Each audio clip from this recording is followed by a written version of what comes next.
اهلا وسهلا بكم في قناه طبخ بنت امال. نتمنى نلقاكم هذه الوصفه في احسن الاحوال. لكنتي اول مره تشوفوا القناه نتمنى تشتركوا باش يوصلكم الجديد.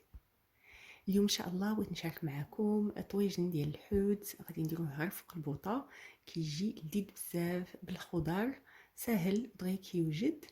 ان شاء الله نتمنى تجربوا هذه الوصفه. نخليكم مع المقادير والطريقه نتاع التحضير. بالنسبة للمكونات فغادي نحتاج الخضر. هنا اختاريت واحد التشكيلة ديال بطاطا اللي غسلتها نقيتها وقطعتها يعني دوائر، ما يكونوش غلط بزاف. فلفله كذلك. عندي القمرون ولا الكروفيت اللي غسلته زودت داك الخويط اللي تيكون. وعندي كذلك الحوت البيض، يعني اختاروا اي حوت بيض، جوليان ولا كابيو، مهم يكونش فيه الشوك، يكونوا طريفات باش ما يطلقناش داك الشوك فاش نكونوا تنطيبوا الطاجين. عندي الماء اللي سلقت فيه خيزو، طريفات نتاع الحامض، شويه ديال ورق زيت ناموسه، واحد المطيشه اللي قطعتها دوائر. عندي كذلك الثومه والمعدنوس وصلصه ديال الطماطم والتوابل. عندي شويه ديال الملحه، شويه ديال الشاونيه، شويه ديال الحروق، شويه ديال الكمون، خلط يعني كمون، ازير، زعتر والزعتر. صافي هادو هما المكونات اللي غادي نديرو في هاد الطويجن ديال الحوت. فهنا غادي نوجد داك الصلصه، غادي نوضع صلصه ديال الطماطم معها توابل، ثومه يعني قطعتها طريفات، والمعدنوس. اللي بغى يضيف القزبر كذلك يمكن له يضيفو، اللي ما توفرلوش يمكن له يدير غير المعدنوس ويخلطهم اللي بغى. غادي نخلطهم ومن بعد غادي نضيف داك الماء نتاع داك الجزر. فالجزر ما سلقتوش يعني بزاف حتى طاب، المهم غير ما تيبقاش قاصح باش يطيبوا الخضر كلهم في نفس الوقت. صافي غادي نبقى نضيف حتى نضيف داك الكويس كامل د الماء، وغادي نذوق الملحه واش هي هذيك. اللي بغى يزيد الحروق حتى هو يمكن له.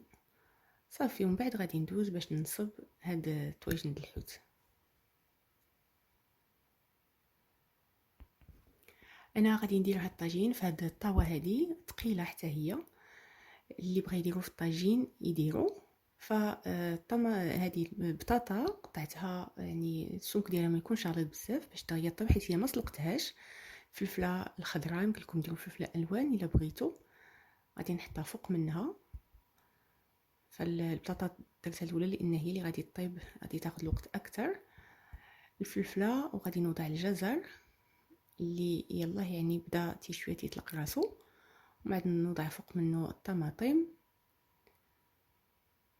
صافي غادي نوضع داك وريقات ديال سيدنا موسى والصلصه ديال الطماطم، وغادي نغطي عليه وغادي نخليه يطيب على نار متوسطه حتى كطيب الخضره كلها. عاد نضيف الحوت والقمرون. الا بغيتو تضيفوا طبعا خضر وحدين اخرين، يعني القرعه مثلا، اللي بغيتو. عندكم خضرات اخرين تعجبوكم ومتوفرين عندكم في الدار يمكن لكم تضيفوهم في الطاجين. هنا منين طاب هذاك الطويجن صافي كتغرى داك المريقه، دوك الملحه واش هي هذيك. ومن بعد غادي نضيف دوك الطريفات ديال الحوت والقمرون حتى هو من فوق منه. يعني نحاولوا هكا بالطاوه نحركوه بيدينا باش حتى هاد الحوت والقمرون حتى هو كيشرب داك المريقه. وغادي نوضع فوق منه شرائح ديال الحامض، وغيدير كذلك شي مزيود من الفوق يمكن له. صافي وغادي نعاود نغطيو عليه. ما كياخدش الحوت حيت ديجا القمرون عندي طايب، الكروفيت، فالحوت ما كياخدش الوقت بزاف. نخليوه حتى يطيب ومن بعد نقدموه بالصحه والراحه. وهذا الشكل ديالو منين طاب،